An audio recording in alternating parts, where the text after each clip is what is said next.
الحمد للہ رب العالمین والصلاة والسلام علی سید الانبیاء والمرسلین وعلی آلہ واصحابہ اجمعین وعلی من احبہم وتبعہم بإحسان الی یوم الدین اما بعد فاعوذ باللہ من الشیطان الرجیم بسم اللہ الرحمن الرحیم ان اللہ وملائکتہ یصلون علی النبی یا ایہا الذین آمنوا صلوا علیہ وسلموا تسلیما اللہم صلی علی سیدنا محمد وعلی آلہ وصحبہ افضل صلواتک وعدد معلوماتک وبارک وسلم۔ شہنشین پر جلوہ افروز معزز و مکرم عالم جلیل حضرت مولانا سید کلیم اللہ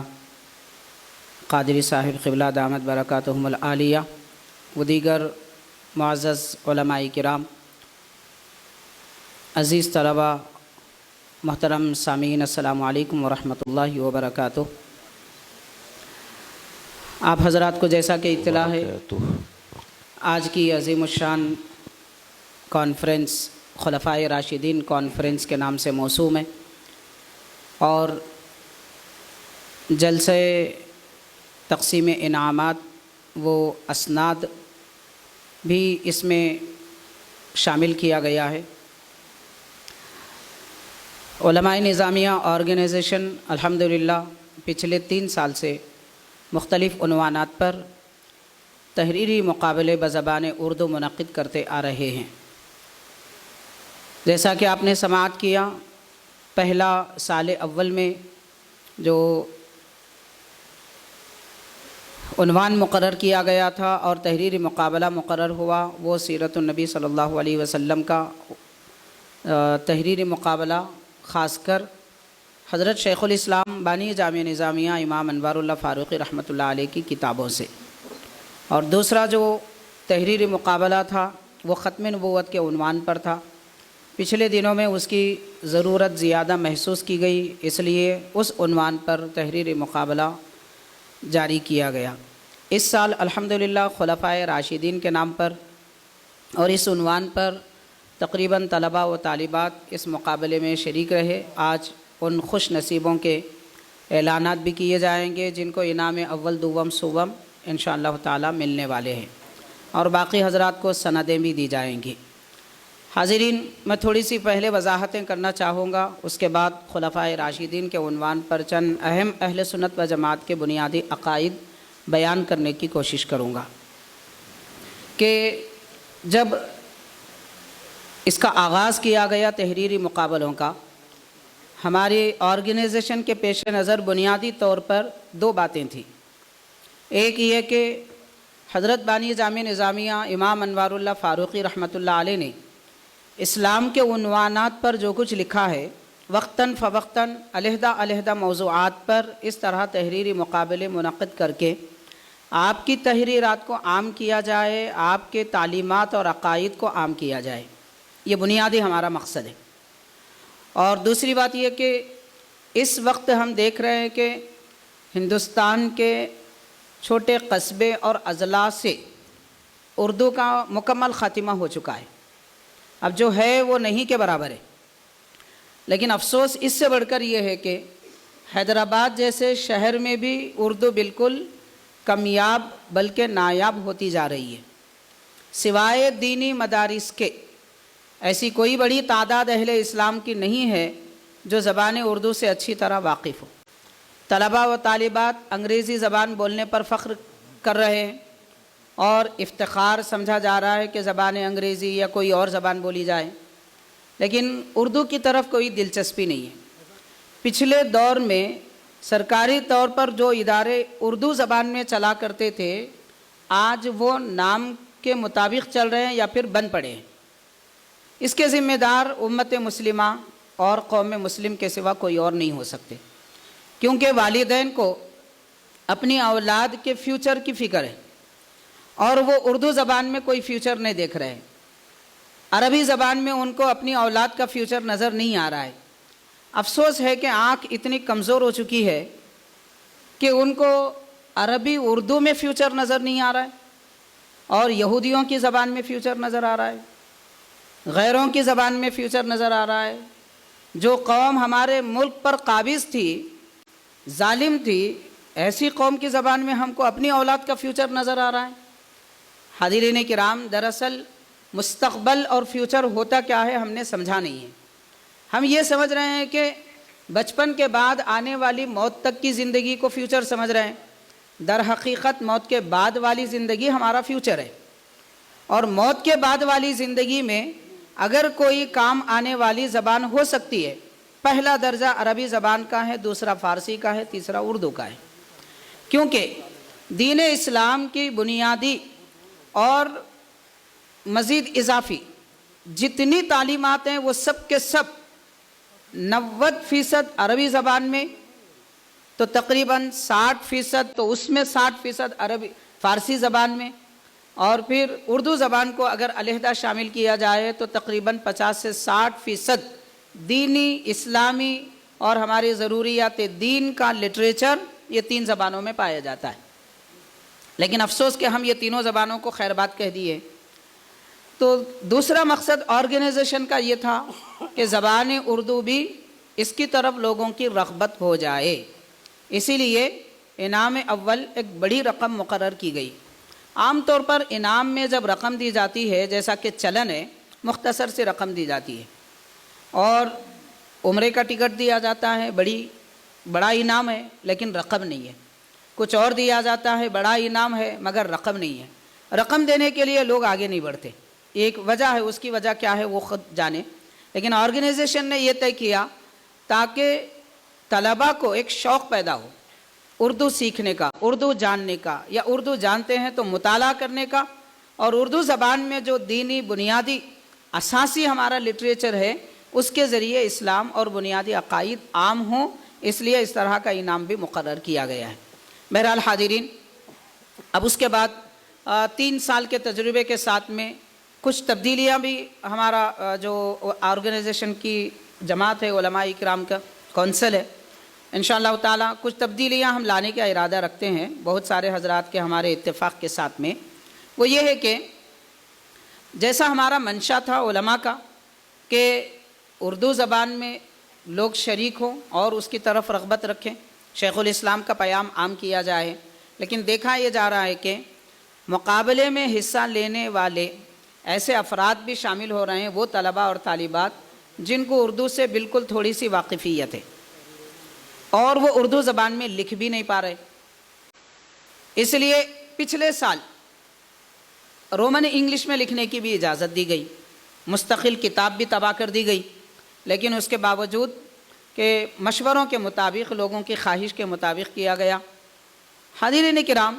اس کے باوجود رومن انگلش میں کتاب بنائی گئی، مواد تیار کیا گیا، اجازت بھی دی گئی، اس کے باوجود وہ نتیجہ حاصل نہیں ہوا جو رومن انگلش میں ہونا چاہیے تھا۔ پھر مزید مطالبے یہ کیے گئے، خواہشیں بعض حضرات کی طرف سے یہ بھی خواہشیں آئی، مخلصانہ خواہشیں ہیں ماشاءاللہ، وہ یہ ہے کہ طلباء کو کے لیے یہ جو میٹر ہے اور لٹریچر ہے یہ بڑا سخت ہے اور ان کی ذہن فکر سے بلند ہوتا جا رہا ہے۔